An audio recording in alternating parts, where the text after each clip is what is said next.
Hello Taurus friends, I'm Annie Botticelli and welcome to my Taurus July 2024 Astrology Horoscope Forecast. This is for you if Taurus is your sun sign, your moon sign, your rising sign, or any other Taurus placement you're listening for. What we're going to talk about here is part of your astrological picture.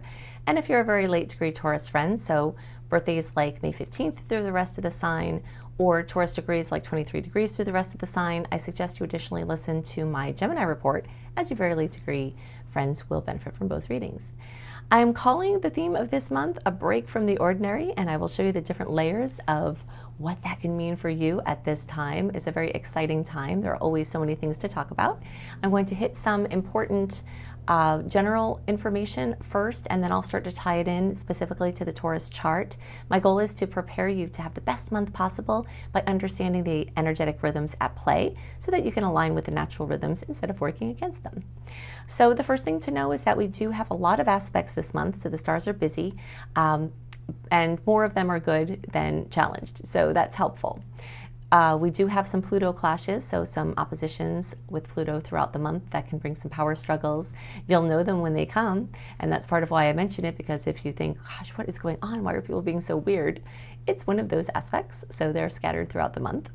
And but we do have a lot of sweet aspects with Venus, and Venus is your ruler. Venus rules love and relationships and money and finances and security and confidence and aesthetics as well. So we've got lots of nice boosts, and some of those boosts are going to help to break you from the ordinary at this time, among other things. Two other things to know is that this is the last month until we start the eclipse season. So August, September, October will be crazy. That Aries Libra eclipse cycle that is at play is in a tough angle for Taurus placements. So you may have gotten shaken up in March, April, May timeframe. And there may be more shaking up that comes. Maybe it could be good stuff, but whenever anything is getting you out of your comfort zone, as I like to call the Taurus hobbit hole, it can be a little stressful. The kind of things that you'll have a break from the ordinary for this month are not, as much of the big things like that may come. So you can relax kind of into some adventure and some openness. So that eclipse season starts in August, but July we're still integrating, and you might start to see signs of changes coming, but it's definitely more chill. Also, we have a hybrid month, not only in the way that we have Cancer placements that move into Leo placements, which are totally different energies, but we also have retrograde hybrid month. So meaning we're in June when I'm recording this, June into the middle of July, we're still in that open period free from personal planet retrogrades. Personal planet retrogrades are nothing to fear, but we are going to have a massive amount of that energy in the second half of July and the second half of the year, because we do have a Mars retrograde towards the end of the year, long, shadow periods. And, so basically once we leave this open period, July 17th, everything's going to be very inward and backward, which is completely fine. There are so many things to do that are great in those times. But it's not as great for trying to push something out into the world. Like, just imagine my analogy during the first half of the month of being on the shore and the tide's going out, so you can put a message in the bottle, you can put a boat out to sea. That's, a figurative idea for the things you want to go out far and wide. So you've got the tides going out energetically until the middle of the month, and then they start to come in. So with every day, July 17th and on, they come in more, they come in more, they come in more. So when you throw things out, they come right back to you. And maybe there are things that you want to do that. Short-term things, little promotions, something that's intended to be short-term, trying something on, experimenting. That's all great for the second half of the month. But if you want to lock something important into place, if you want to have a big launch, a big purchase, more clarity in contracts, an easier time scheduling just mundane appointments, the first half of July will be much better for that. Okay, so now let's talk about what's going to break you out of the ordinary. There are a lot of different layers of this, so I'm going to go in and maybe just start doing it in date order. July 2nd, we have a Venus aspect with Saturn, the best aspect in astrology. And this is in the energy of Cancer, and it's in the energy of Pisces, and because Saturn is in Pisces, and Pisces is very otherworldly. So even with Saturn, the heavy, stodgy, taskmaster there are multiple levels of this otherworldly type of energy that we have being activated, which is where you could be looking at life through one, mundane dimension, 3D viewpoint. And then all of a sudden something happens where you're like, I'm still here, other things are here, but there's like a higher level dimensional awareness. And, it makes it not as ordinary, or it puts the extraordinary in the ordinary, or something like that. But there's like this lifting of your awareness into a different dimension. You can also use the energy around the 2nd, and I'd say 5 days either way, from the 2nd, to ground something important in. So if you do have to make a decision, if you need a good date to do something, this is a great time to anchor something in long term. And it will lock in the power of logic with also the power of the ethereal realm. In the days around the 5th, we've got the new moon in Cancer at 14 degrees. And so the Sun, Venus, Mercury are not only moving through your 3rd house, they're also, which I'll tell you what that means in a second, but they're also coming into a lot of contact with outer planets, which are causing these massive activations. If you're interested in the visuals, I will pop them in at the end, and I will let you know when that's going to happen, so that those of you who don't want the visuals can sign off. So anything I'm kind of outlining here as far as angles and houses, I will show you those later if you want to see them. So when transits go through the 3rd house, as they do when they move through Cancer for Taurus, this is a time of activity. It's a time of going out of your house. It's a time of interacting with people. It's a time of social interactions that may push you out of your comfort zone. It's a time when there may be mundane things that you're doing, like taking kids here and there, going to your appointments, doing your stuff, but there's an extra busyness to it. There's an extra layer of like soulful connection to it. So you may be doing something perfectly normal, like going to the store as you usually do at a certain time or day or whatever. And then all of a sudden you meet someone and have a conversation that like lifts you out, like you're transported out of this reality into, this other realm. So, this is the places where you can break from the ordinary can be the things that you're doing in ordinary life, but they can also be taking you far and wide for adventures, because the full moon is going to be in your house of adventure. Do I want to go there yet, or do I want to go in order? Let me give you one more aspect that's, actually, I'm going to stick with doing this chronologically, but now you have a little hint of where I'm going. So on the 8th, Venus is going to combine with the planet Uranus. And Uranus is things that come out of the blue. It rules aliens and, just freaky, weird things. It rules, unusual and eccentric things. And it's in a nice angle with Venus. So you could come up with a really good idea. You could have, something quirky or weird or interesting happen in your love life, or, your romantic partner can surprise you in a nice way. So this could also be a break from the ordinary, because this is like a lightning bolt that just zips in and can bring like a revitalization or something new or something exciting that can just kind of activate for a few days. Now, the fact that this transit is happening close to the Saturn one means that any fleeting ideas or situations that come in from Uranus can actually be grounded into the long term. So if you have a really good idea and then you implement it, you could take the fleeting Uranus energy and ground it in. And okay, and then that again, will give 5 days in either direction. So around July 3rd through around July 13th, and the closer to the 8th, the strongest. July 11th, we've got Venus trining Neptune. Neptune is the ruler of the 12th house, and this is like a dreamy sort of energy. We talked about this when we were talking about the Saturn aspect, because Saturn is in Pisces, which is ruled by Neptune, which is all related to the 12th house.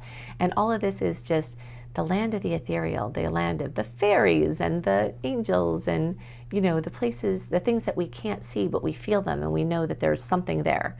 It also is kind of a place where we feel unity consciousness, and the connectedness of all that is in this space. So Venus comes into contact with, in a great way, with Neptune. So this could be beautiful romantic experiences with idyllic scenes, just a really strong heart connection, deep meditation that makes you, really change your vibration. There are a lot of really vibration changing opportunities this month. and that can really enliven the spiritual part of you. You know, Taurus energy tends to be good at the practical and the earthly, and, you know, want the consistency and the logic. But there's more to you than just that, right? We're multidimensional beings. And so the other parts of you, the spiritual part, the, you know, the eclectic part, the quirky part, all of those are being activated at this time, which will give you a break from the ordinary. Okay, so now we can go to the 21st, and we've got a blue moon. So we've got a second full moon in Capricorn, which is a blue moon. And there are 3 different definitions of blue moon. One of them is the second moon in the same sign, second full moon in the same sign. So we had a 1 degree Cap full moon June 21st. So now July 21st, we've got the blue moon, which is the 29 degree Cap. So fullness, completion, fruition, drama, once in a blue moon type of experiences can happen with Capricorn, which is your house of, or the energy of work and career and employment, your place out in the world, your passion projects, anything that brings you out into the world. And now here's the part I've been waiting for. This is happening for Taurus in your 9th house, okay? And your 9th house is the house ruled by Sagittarius. I get excited about this because I'm a Sagittarius and I love all Sagittarian things. So this energy of adventure, talk about a break from the ordinary. This could like put you in Egypt, you know, when you're not from there. Or if you're from Egypt, you know, put you in Africa or somewhere. Some sort of major change in your geography. Some sort of major opportunity to broaden your horizons and to lift you into a bird's eye view. This can be adventure. It could be local too. You know, this could be adventure. This could be even reading a good book, or getting involved with like if you're an armchair warrior, as some Tauruses can be if you don't want to leave your hobbit hole. This can expand your horizons without you even having to leave your house. You can get a book that you really love, or a TV series that you really love, or something that's like adventure-based or spiritual-based that helps you to connect the dots and see things beyond the veil. So, you know, again, a break from the ordinary, which is very exciting. So you may see fullness, completion, fruition, drama. If you're waiting on something, like let's say you're waiting to try for immigration papers, or a passport to come in, or, you know, some information that will take you into the international arena, either with your business or physically or whatever, that news may come in at this time, or a plan may come in at this time, or the experience may come in at this time. So it's a very exciting time. Okay, so we've covered those bases. You do have Mars in your sign still until July 21st, so you may want to try to get as much done as possible, because once Mars goes into Gemini, it's going to be really distracted and distracting. And yeah, so you can have more powers of perseverance when Mars is in your sign. That only happens once every 2 years. So you definitely want to take advantage of that. Okay, so if you're signing off now, go to Annie Helps You. Well, first of all, click like, subscribe, and ring the bell. If you haven't already rang the bell and you are subscribed, then make sure to do that, because otherwise you won't get my posts into your feed. And also go to AnnieHelpsYou.com to put your name and email address there to join my free VIP community to get my July 2024 astrology write-up, which will have more dates of more aspects that I didn't go into, so that you have a really solid picture of this month. Okay, so you can access the archive link through the welcome letter once you sign up at AnnieHelpsYou.com, and then you can just put July 2024 astrology in the search box and you can find it. All right, so for everybody not wanting to see the visuals, I'll see you next month. If you want to see the visuals, I'm going to pop those in now. Okay, so the things that we talked about, I'm going to give you a quick visual of those. The Sun, Venus, Mercury in Cancer, lighting up your 3rd house of mobility. This is the house that's ruled by Gemini. Very active, very busy, but this inner world of Cancer is very, you know, emotional. It's inward. It's a quiet space. It also relates to home and family, real estate, and housing. So all of these things may be accentuated. We'll have aspects with Saturn and Neptune. Neptune in Pisces, and Neptune is also in Pisces and also rules the 12th house. So this ethereal nature, sort of lifting you into higher dimensions. The new moon is also in that 3rd house. The exciting full moon in Cap, the days are on the 21st. That's in your 9th house of adventure and expansion. I didn't mention, but we also on the 21st will have an aspect with Jupiter and Venus. So Venus will have crossed over into early degrees of Leo and will come into a nice aspect with Venus at that point.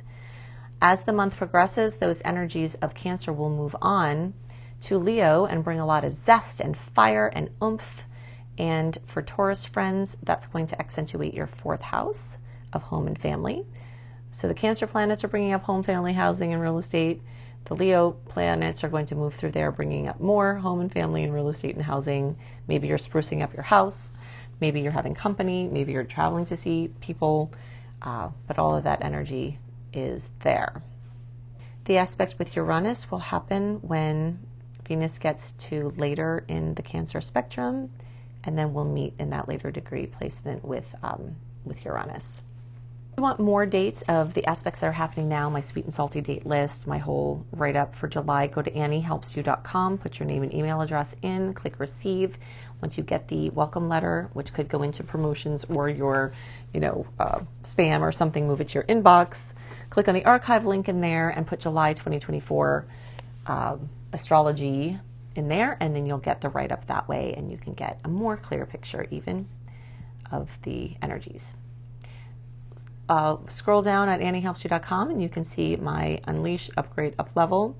Up-Level, you can learn astrology with me through Astrology and Basics and Beyond course, or if you want to kick it into high gear and learn how to earn money from your passion of astrology, then you can see my astrology certification course. I hope you have a wonderful month, and I'll see you next month. Bye.